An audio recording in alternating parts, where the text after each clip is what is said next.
On the morning of November 25, 2010, a thin layer of fog clung stubbornly to the gray hills of Yangcheng County in Shanxi province. In coal towns like this, mornings arrive quietly.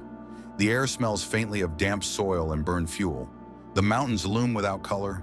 Even sound seems muted, as if absorbed by layers of dust that have settled there for decades. At a small local police station, a man walked in and reported that his wife had been missing.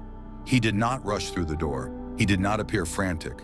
According to officers later recalling the moment, he spoke in a low, almost drained voice. His wife, he said, had not been reachable for 11 days. 11 days. In missing person cases, time is not just a detail. It is gravity. The first hours are oxygen. The first night is critical. 11 days is something else entirely. It is long enough for phone batteries to die, long enough for weather to erase footprints, long enough for routines to collapse into silence. Her name was Kui Maya. She was 49 years old. She worked at a small snack restaurant in Jian Town, about 30 kilometers from her home village. She and her husband did not live together full-time. She stayed near work. He remained in their rural village, struggling with chronic liver illness. She was the one earning money. She was the one traveling between two lives. According to him, she left work on the evening of November 14th and never returned. Her phone stopped responding that same night. At first, he assumed she was busy. Then he assumed she was angry. Then he told himself she would call when she was ready. But she never did. When investigators reviewed her phone records, they found something subtle but unsettling. On the evening she disappeared, her phone received 2 consecutive calls just before 8 p.m. The device remained active for a short period afterward. Then the signal vanished. No final message, no distress call, no explanation. Officers retraced her last confirmed movements. At approximately 9 p.m. that night, a motorcycle taxi driver remembered picking up a middle-aged woman wearing a bright red scarf. The details stood out to him because the color was so sharp against the winter landscape. Red against gray rock, red against black road, red against a sky already drained of light. She asked to be dropped off at a fork in the road on the outskirts of town. It was an unusual request. The intersection was poorly lit. There were no open shops nearby, no houses immediately visible, just 2 diverging roads cutting into darkness. One leading toward Fenghuang village several kilometers away, the other toward an old coal mining area less than a kilometer's walk. The driver recalled that she stepped off the motorcycle without hesitation. She paid. She did not look back. And then she walked toward the dark. From that moment on, there are no confirmed sightings of her alive. Standing at that fork today, it would not strike you as dramatic. It is just another rural crossroad. Cracked pavement, wind moving through dry brush, distant outlines of mining structures. But at night, in mid-November, when temperatures fall and fog thickens along the ground, the place feels suspended. Sound carries strangely. Visibility shortens. Headlights appear and disappear like signals from another world. Investigators asked a simple question: why get off there? If she intended to return to her rented room in town, there were easier routes. If she planned to visit someone, why not be dropped directly at their door? The red scarf became the last clear image anyone could hold on to. As detectives widened their inquiry, they visited the restaurant where she worked. The owner stated she had completed her shift around 9 p.m. Nothing unusual, no visible argument, no signs of distress. But another detail emerged. She did not actually sleep above the restaurant, as some family members believed. After closing, she typically left. Where she went after 8 p.m. most nights was unclear.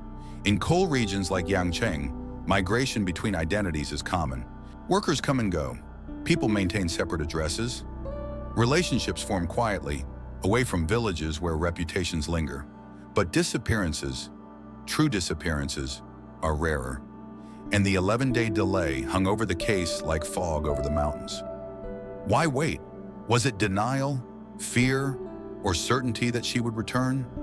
When officers revisited the fork in the road days later, the environment offered nothing. No scarf, no dropped belongings, no tire tracks preserved in dirt, just wine moving across open land. Yet something about the intersection unsettled them. The geography forced a choice. Left toward the village, right toward the mine. One direction suggested familiarity and community. The others suggested isolation, abandoned buildings, worker dormitories, unused structures facing demolition. If this were voluntary, it required intention. If it were not, it required opportunity. And somewhere between those two roads, on a cold November night, Quimaya vanished.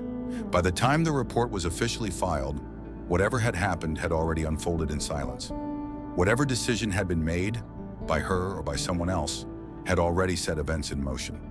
In the early stage of a missing persons investigation, detectives often ask not who did this, but who was closest. Because when someone disappears without a trace, the truth rarely lies in open fields. It usually lies within the circle of people who knew them best. And in Quimai's life, that circle was more complicated than it first appeared. The red scarf was the last thing anyone saw, but it would not remain the only clue for long. Before investigators could understand how Quimaya disappeared, they needed to understand how she lived. On paper, her life was not unusual for rural Shanxi in 2010. She was 49 years old, married, a mother, the primary financial provider in a household shaped by illness and limited opportunity. Her husband's chronic liver condition kept him from stable work. Medical bills were not dramatic enough to make headlines, but persistent enough to reshape daily life. So she left the village. Jayan Town offered something the village could not: cash income. She worked long hours at a small snack restaurant. Early mornings, late evenings, repetitive tasks, steady pay. The owner provided meals and a place to stay. To outsiders, this looked like sacrifice, responsibility, practical survival. But surface appearances in small towns can be misleading. When detectives began reviewing her phone records, they did not see the communication pattern of a woman living a narrow life between work and home. They saw density, repetition, emotional persistence. There were clusters of calls, sometimes 3 or 4 to the same number within a short window. Missed calls returned immediately. Conversations stretching late into the night, then silence for days, then sudden contact again. Most of those numbers belonged to men. One name surfaced quickly: a 29-year-old man who admitted to living with her in town. He was significantly younger, unemployed or inconsistently employed, financially unstable. When questioned, he did not deny the relationship. In fact, he described it with a kind of blunt neutrality. Yes, they shared a rented room. Yes, she paid most expenses. Yes, she had a husband in the village. He claimed there was no conflict before she disappeared.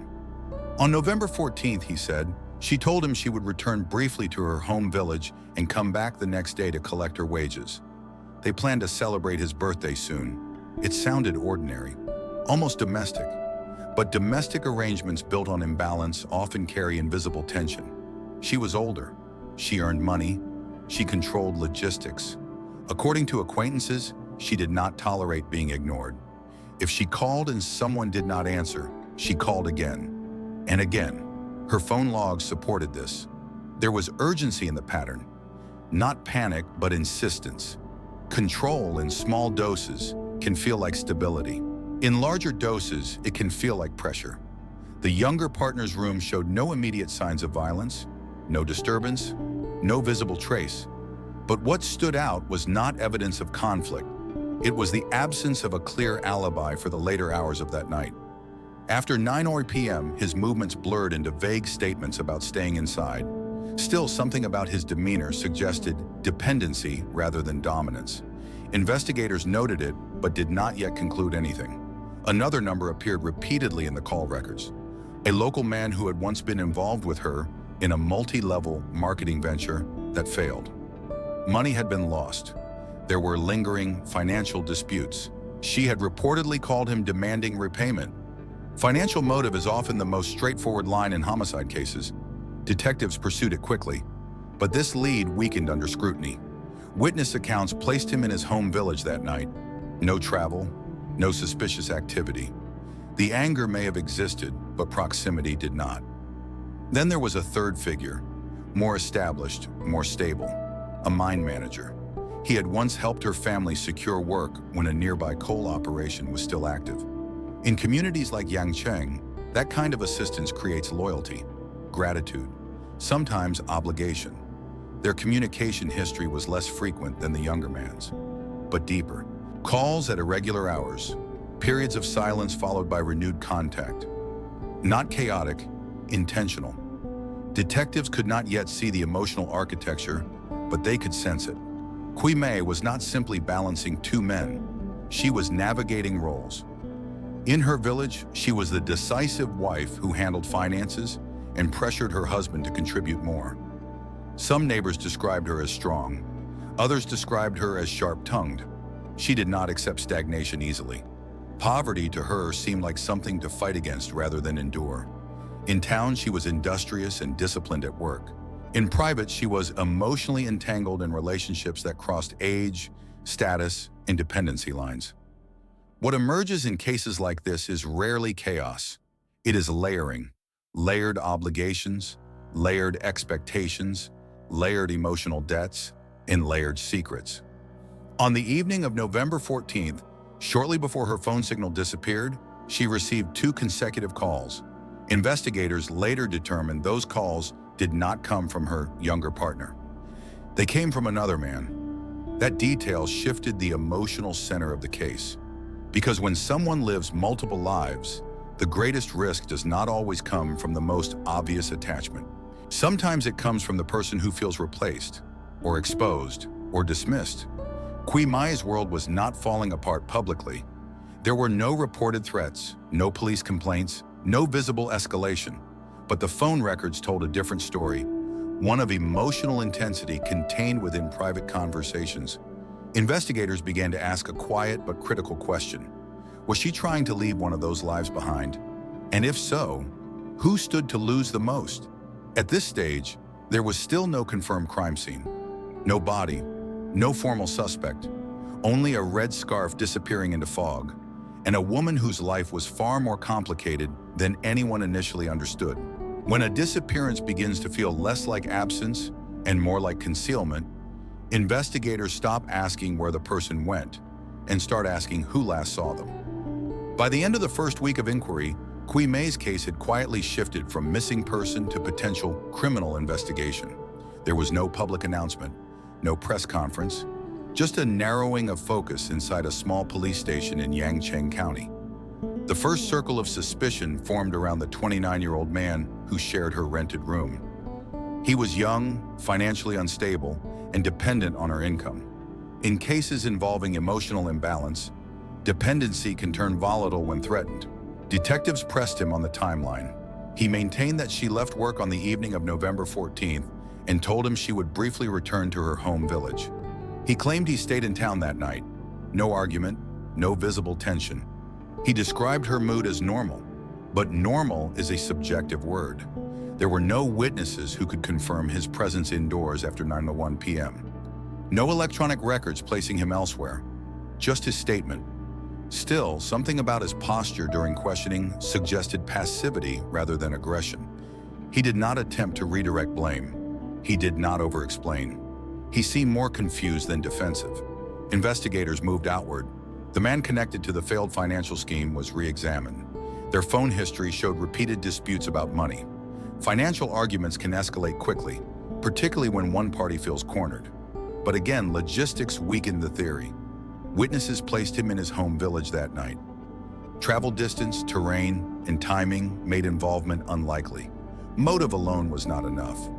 Then came a more subtle lead, a man whose number had appeared only occasionally in the call records, but critically twice in quick succession, shortly before her phone signal went dark.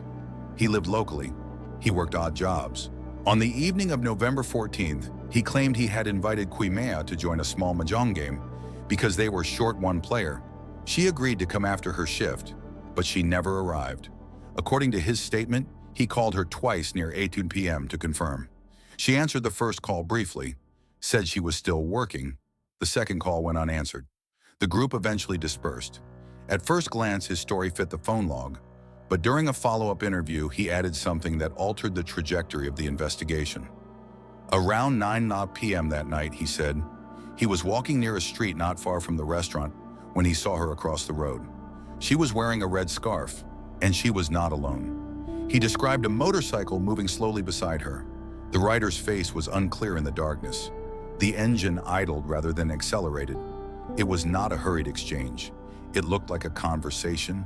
He remembered this clearly because she paused mid-step before mounting the back seat. She did not appear distressed. She did not appear forced. She climbed on, and the motorcycle turned toward the darker edge of town. That was the last confirmed sighting of Kui Mai alive. This detail reframed everything. Until that moment, the fork in the road where the motorcycle taxi driver dropped her off was considered her final known location. But now investigators had a new possibility. Perhaps she never intended to walk alone into the dark. Perhaps she was meeting someone. The motorcycle rider became the focal unknown. Yangcheng County was not large, but it was not small enough to easily track one motorcycle among hundreds. Coal towns rely heavily on them. Workers ride them. Managers ride them. Visitors pass through on them. Detectives began the slow work of cross-checking. Who owned motorcycles matching the witness description? Who had contact with Kui Mai that evening? Who had no solid alibi after 9 p.m.? And one pattern began to tighten. The calls at 8 p.m., the sighting at 9 p.m., the fork in the road near the old coal mine. Each thread pointed towards someone familiar with the mining area, someone comfortable moving between town and the edge of industrial land after dark. Meanwhile, officers searched both directions from the fork. One road led to Fenghuang village. Residents there reported no unusual visitors that night. No woman walking alone, no red scarf passing through. The other direction led toward the abandoned coal mining structures, a place of partial vacancy, old dormitories, management quarters, storage rooms left to decay. During the day, workers still passed through parts of it. At night, the area thinned into silence. The geography itself began to matter. Isolation is not just physical distance. It is the absence of witnesses, and whoever met her that night knew the terrain. At this stage, investigators did not yet have blood evidence. They did not yet have a confirmed crime scene. They had only a convergence of movements: a red scarf, a motorcycle, a forked road, and a mining compound that offered privacy. Suspicion no longer floated across multiple directions. It was beginning to narrow. But narrowing suspicion is not proof. And in cases like this, proof often hides where familiarity feels safest. Because statistically, disappearances involving no sign of forced entry, no ransom demand, and no public struggle tend to resolve in one direction. Not strangers, not random violence, but someone within reach. Someone who answered or made those last calls. And somewhere between town lights and coal dust, the circle of suspicion was tightening around a figure investigators had not yet publicly named. The motorcycle rider was no longer an unknown shape in the fog. He was becoming the center of the investigation. By the time investigators shifted their full attention toward the mining area, the case had already evolved in silence. There was still no official declaration of homicide, no recovered body, but experienced detectives recognize a pattern when absence becomes too precise. The fork in the road was not random. The motorcycle sighting was not coincidence. And the coal compound was not just geography, it was controlled space. 2 search teams were deployed simultaneously. One canvassed Fenghuang village again, confirming no sightings of Kui Mai that night. Doors were knocked on, shopkeepers questioned, outdoor cameras, sparse and low resolution, reviewed, nothing. The other team moved toward the older section of the coal mining complex. In daylight, the place looked tired rather than threatening. Faded paint, concrete dust, rows of low dormitory-style housing once used by workers, a management building slightly more intact, positioned opposite an abandoned structure with broken windows and exposed brick. It was not a place people visited casually after dark. While interviewing workers, one officer heard a detail that at first seemed minor. About 10 days earlier, shortly after Kui Mai disappeared, one of the mine managers had washed his bedding thoroughly. That alone was not suspicious, but the worker remembered something else. It had been a cloudy, cold day. No sunlight, no practical reason to wash large items that would struggle to dry. Coal regions are practical environments. People wash bedding when it is needed or when something requires cleaning. The name attached to that room: Song and Hui, mine manager, known to the victim, contacted her in the hours before her phone signal ended. The investigation did not escalate publicly. It tightened quietly. A search warrant was obtained for Song's living quarters. When officers entered his room, everything appeared orderly. The bed was made neatly, the floor swept, no obvious disturbance, no visible stains. But crimes rarely leave dramatic evidence in plain sight. They leave fragments. Investigators began systematically removing layers. Sheets first, then mattress, then checking under the bed frame. Nothing visible. Then as an officer lifted the mattress slightly, something small slipped free and fell against the wooden slats beneath. A SIM card. It was placed into a testing device. The number registered. It matched Kui Mei's phone. There are moments in investigations when uncertainty collapses instantly into direction. This was one of them. If her phone had gone silent after 8:00 p.m. and her SIM card was now under the mattress of a man who claimed he never saw her that night, the narrative shifted from possibility to concealment. But that was only half the turn. Across from the management building stood the abandoned structure, the one with broken windows and flaking plaster. Officers re-entered it with forensic technicians. Inside, dust coated the floor unevenly. Footprints overlapped from previous days. The air smelled stale. Then someone noticed it, a dark, dried discoloration along one interior wall. At first glance, it blended with dirt, but under closer inspection, the pattern spread outward irregularly, not dripping, not splashed wildly, but transferred. Presumptive testing confirmed it was blood. Samples were collected. Near the base of the wall, partially covered in ash and debris, investigators found fragments of burned fabric. One piece retained color, red. The fragment was small, no larger than a palm, but the fabric texture was consistent with wool blend scarf material. Forensic analysis would later confirm the blood matched Kui Mei's DNA profile. The red scarf seen at the fork in the road had not vanished into air. It had burned incompletely in a building across from a mine manager's room. The physical map now connected. 2 calls from Song Anhui shortly before 1 p.m. Witness sees Kui Mei mount a motorcycle near 9:00 p.m. Fork in the road leading toward mining area. Bedding wash days later. SIM card hidden beneath mattress. Blood in abandoned building. Burned red fabric. Evidence does not shout. It accumulates. When investigators brought Song Anhui in for a second interview, the tone shifted noticeably. He maintained his earlier statement. He had attended a gathering that evening. He had been drinking. He returned to his room and slept. When asked about the SIM card, he paused, then suggested someone might have placed it there. When confronted with the blood evidence, he questioned the source. Calm, controlled, but slower now.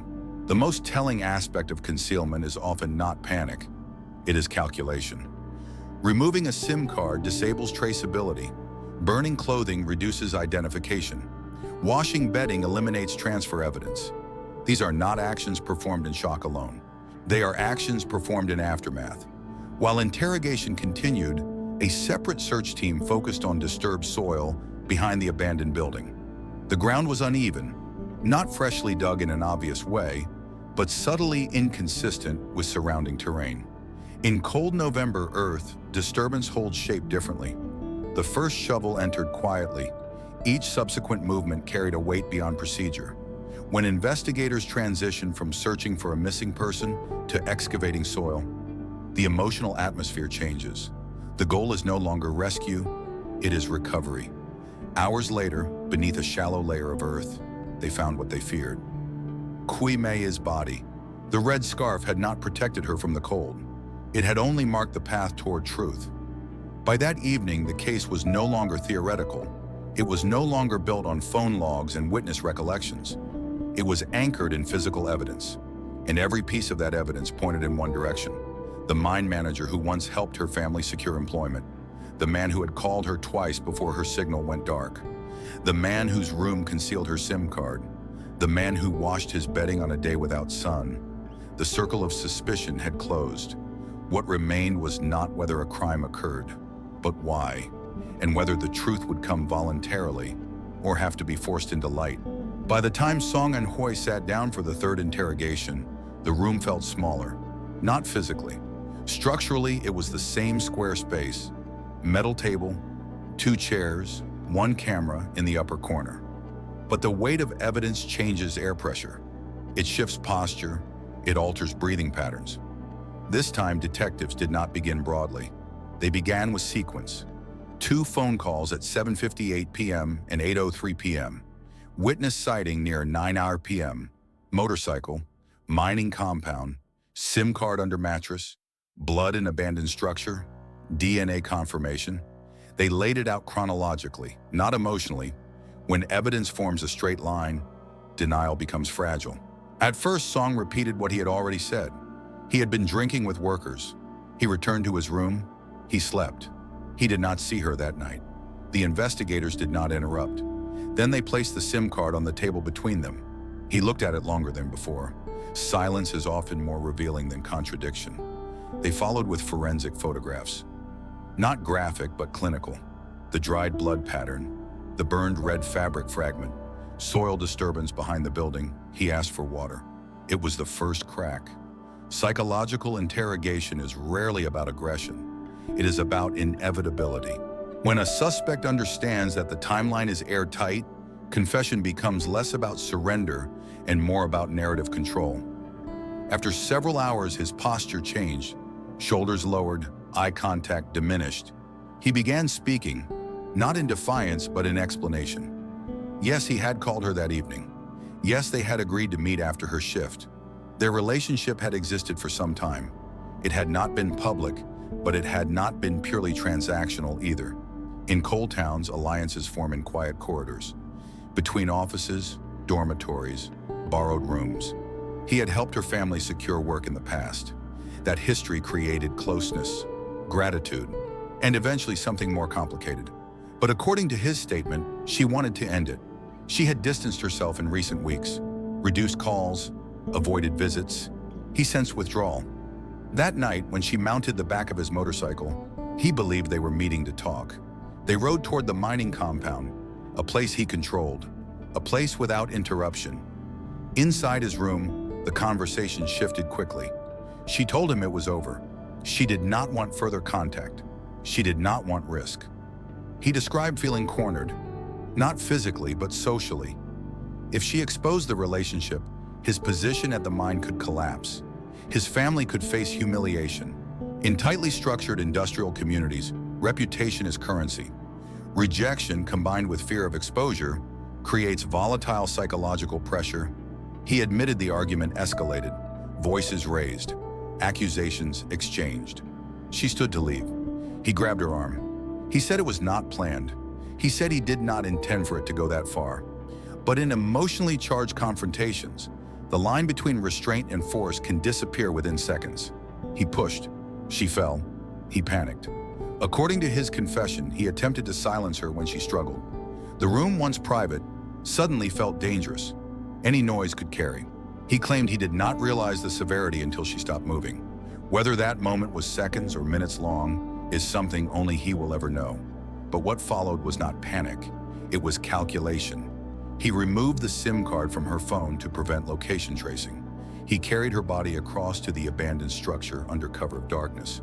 The mining compound's layout allowed movement without drawing attention. Inside the empty building, he attempted to destroy evidence, burning the red scarf. The flame did not fully consume it. He buried her behind the structure in shallow soil. The next day, he washed his bedding thoroughly. Despite the weather, despite the impracticality, he believed water would erase what had occurred. Concealment is a second decision, and second decisions are rarely impulsive. When he finished speaking, there was no dramatic breakdown, no collapse into tears, just exhaustion. Detectives documented every word carefully. The case had transitioned from disappearance to homicide, but the most disturbing element was not the physical act. It was the emotional progression, control, attachment, fear of rejection, fear of exposure, loss of status, escalation, silencing, concealment. Nothing in the preceding weeks suggested public conflict. No threats were reported, no violence previously documented, which raises a difficult question. How many emotionally unstable dynamics exist quietly until the moment one person attempts to leave? In structured communities like mining towns, power is subtle. It is tied to employment, hierarchy, and reputation. A mine manager does not only control machinery schedules, he controls livelihoods. When personal relationships overlap with professional authority, the psychological imbalance deepens. Shui Maya may have believed she could end one chapter of her life and continue the others. Song and Hui believed that chapter ending would destroy everything he had built. The difference between those beliefs unfolded in a single room.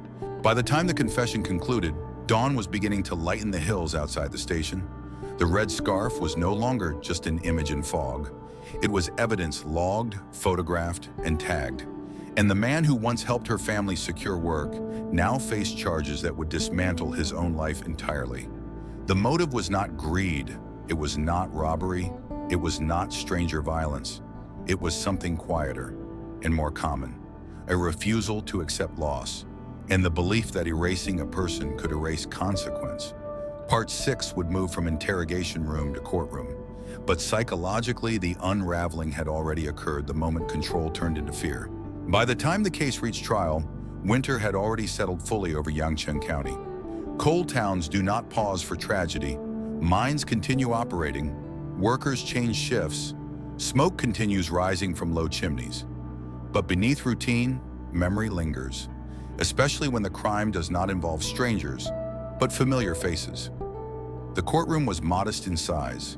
No national media presence, no spectacle, just local residents, court officials, family members, and a man who once held managerial authority in a mining compound now standing as a defendant. Song and Hui did not appear outwardly volatile. Observers later described him as subdued, controlled, almost detached. But detachment inside a courtroom is often less about indifference and more about psychological exhaustion. The prosecution reconstructed the timeline carefully. 2 calls placed shortly before 8 p.m., a meeting arranged, a motorcycle ride toward the mining compound, an argument inside a private room, physical force, removal of the SIM card, movement of the body, attempted burning of the red scarf, shallow burial behind an abandoned building, washing of bedding on a sunless day. They emphasize not only the act itself, but the sequence that followed it. In criminal proceedings, courts often differentiate between impulsive violence and deliberate concealment. The moment of escalation may occur in seconds, but the decisions afterward reveal state of mind. The defense did not dispute the confession. Instead, they focused on emotional volatility, alcohol consumption, a sudden argument, loss of control triggered by rejection. They argued it was not premeditated, but premeditation is not always required for severe sentencing. The concealment efforts weighed heavily. Removing the SIM card indicated awareness of traceability. Burning the scarf indicated awareness of identifiable property. Burying the body indicated awareness of permanence. These were not actions of someone unaware of consequence. Quimea's family sat quietly throughout the proceedings. There were no dramatic interruptions, no visible outbursts. In many rural communities, grief expresses itself in restraint. For them, the complexity of her life, the relationships, the secrecy, the parallel roles, did not diminish the loss. When the verdict was delivered, the courtroom fell into a silence deeper than any raised voice could have created. Song and Hui was convicted of intentional homicide, with aggravating circumstances due to concealment of the body. The sentence reflected the severity of the act. There was no applause, no visible satisfaction. Justice in such cases rarely feels victorious. It feels final. Outside the courthouse, life resumed in the predictable rhythm of a coal town winter. Trucks passed, dust rose, the mining compound stood unchanged, except for the knowledge now attached to it. The abandoned building was sealed, the soil behind it leveled, but certain images do not disappear with restoration. A red scarf against gray fog, a motorcycle idling at night, a fork in the road. The case officially closed with conviction. Yet questions linger beyond legal resolution. Was it truly a moment of sudden emotional collapse? Or had fear been building quietly beneath the surface for weeks? Did she believe she could exit the relationship safely? Did he believe exposure would destroy him entirely? In many homicide cases, the violence itself occupies the center of attention. But in this one, the more instructive pattern lies in escalation, emotional dependency, power imbalance, fear of reputational collapse. an inability to accept rejection. Coal mining communities are structured around hierarchy and survival. Positions matter, reputation matters, stability matters. When personal entanglements intersect with authority, the psychological stakes multiply. Quimie lived multiple lives: provider, partner, lover, negotiator of her own future. Song Hui feared losing control over his. And somewhere between those two trajectories, a private confrontation turned irreversible. The red scarf became the case's quiet symbol, not of violence, but of visibility. It was seen clearly that night, then it vanished, only to reappear as the fragment that revealed everything. When people disappear, the public often imagines distant threats, but more often than not, the danger stands much closer. Inside conversations, inside expectations, inside rooms believed to be safe. The court delivered its sentence. The file was archived. But in Yangcheng County, when fog settles low over the roads near the old mine, some residents still remember the woman who stepped off a motorcycle into the cold, and the choice, made in a single room, that ensured she would never step back out again.